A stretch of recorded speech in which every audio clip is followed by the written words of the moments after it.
Yo, what's up? Amateur Lore here. So if you're new to my YouTube channel, I usually make videos where I cover underrated college football programs and some of their best seasons and stuff like that. For instance, if you scroll through some of my videos in my channel, you'll see titles such as Teams You Forgot Almost Made the College Football Playoffs, Magical Seasons by Historically Terrible College Football Programs, etc. And also be on the lookout for some videos talking about Cinderella March Madness runs. It's almost March and I'm kind of getting that fever. But if you're new here, be sure to check out some of those videos after this one. And if you're a channel OG, then don't worry. I plan on continuing to make the videos you guys have been coming accustomed to. I just wanted to get this video off my chest. So what's this video about? Well, pretty much I just wanted to give my thoughts about the 12-team college football playoffs and how good I thought it was in its first year. The structure of this video might be all over the place because I started recording at the end of the semifinals and ended this recording right after the national championship game. This is just strictly my opinion, so if you disagree, let me know in the comments and let's talk about it. I want to see what my community's thoughts on the 2024 12-team playoffs were. But yeah, this intro is long enough, so let's jump right into it and talk about this year's 12-team playoffs. And if you enjoy the content, be sure to like and subscribe. It'd be really appreciated. These videos do take a while to make. But with all that out the way, let's jump right in.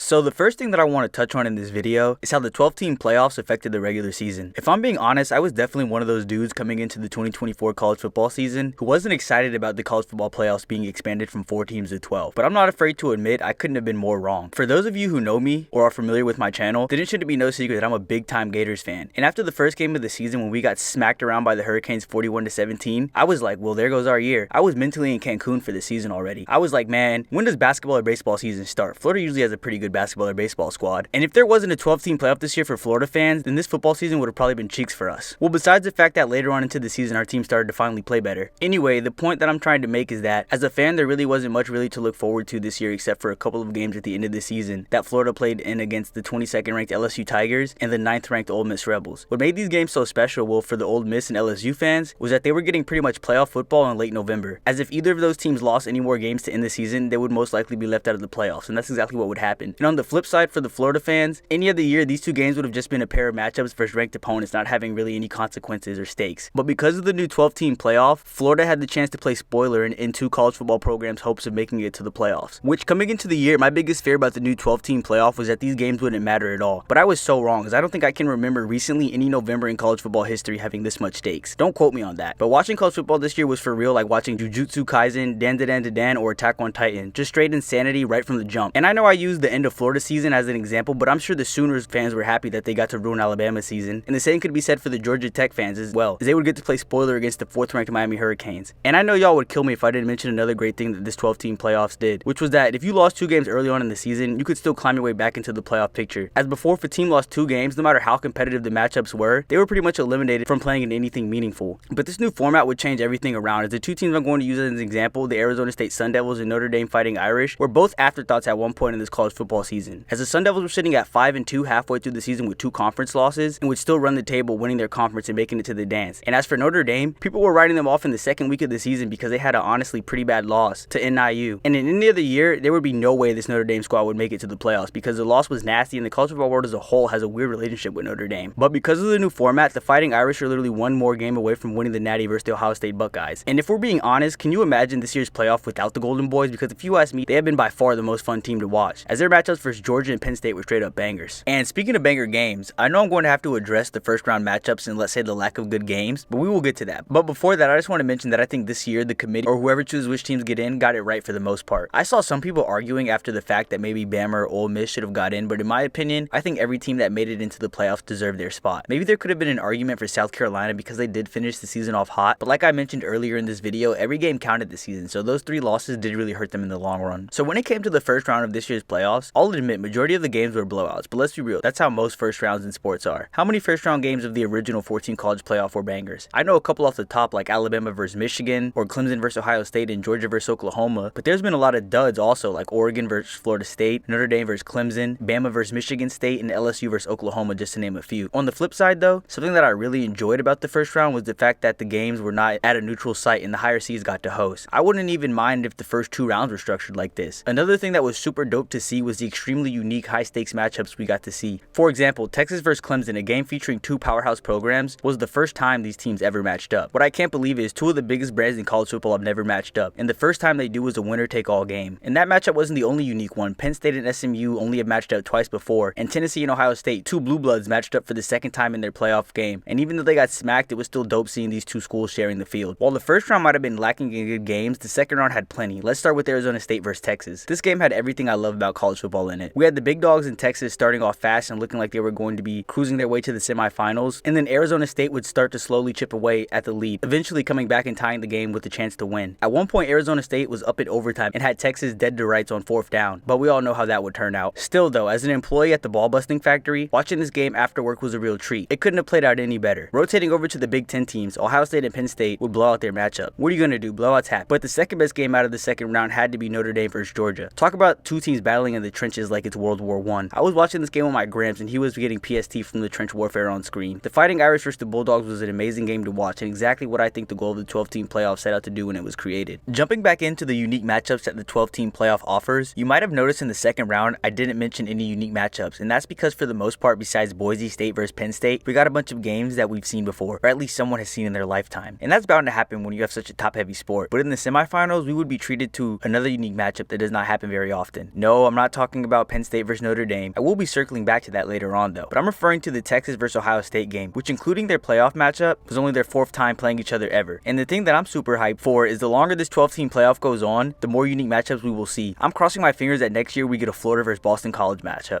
That'd be nuts. Transitioning back to the semifinal matchups, they were both bangers, starting with Texas and Ohio State. I know this game started off early looking like it would be a blowout, but things would settle down and going into the 4th quarter, the game would be tied at 14-all. As we know, in the 4th quarter, the Buckeyes would come out on top, winning the game 28-14, sending the Buckeyes to the national championship. And Buckeye fans, here's something that I want you to think about. If the 12-team playoffs didn't exist this year, you guys would have been left out and not made it in if there was only 4 teams because of that tough loss you guys suffered to Michigan at the end of the season. But that's the beauty of the 12-team playoff. Even though they did lose, they still made it into the dance. And it looks like up to this point as I'm recording this video, they're the favorite to win the Natty and have looked like the best team so far in the 12-team playoff. Who'd the Buckeyes be matched up against though? Circling back to the Penn State versus Notre Dame game, this matchup was an all-time classic in my opinion. One of the most hyped and emotional games I've ever watched. Where do I start? This matchup early looked like Penn State was going to be facing off against their conference rivals Ohio State in an all Big Ten Natty. That's what I was really thinking when the Nittany Lions were up 10-0 and Notre Dame starting quarterback Riley Leonard got knocked out for the rest of the first half. But the Golden Boys backup quarterback Stephen Angeli would come in and put together a good drive resulting in a field goal, giving the Irish momentum going into the second half. And Brody made some huge throws. Shout out to him. Also shout out to him for staying at Notre Dame for 3 years now and not transferring out because this team needed him. And if he wasn't there, who knows what would have happened, because if the Irish do win the Natty, his name in that drive is going to be a big part of their story. Back to the game though. Irish fans, you go send Riley Leonard a long message on Twitter or Instagram about how thankful you are for him, because let's keep it a bean. Bro got a concussion on that one play. His head bounced off the field. It was tough to watch. But dude's a unit and would come back in to start the 3rd quarter with an absolute strike down the field. And to finish off the drive, Riley Leonard would walk it into the end zone on the quarterback sneak, tying the game at 10. From there, things would remain calm until the 4th quarter. But when the 4th quarter hit, both teams would account for 31 points. The last of them being the walk-off field goal from Notre Dame after the Drew Aller interception, setting up the final matchup between the Ohio State Buckeyes and Notre Dame. A true blue blood matchup. Real quick, down below in the comments, where do you rank the Penn State versus Notre Dame matchup all time? To me, it was an instant classic and easily the best game of the playoffs so far. But this is just a side note. I'm writing this before the Natty game, so for all I know, Notre Dame versus Ohio State could be the best game to ever be played on grass.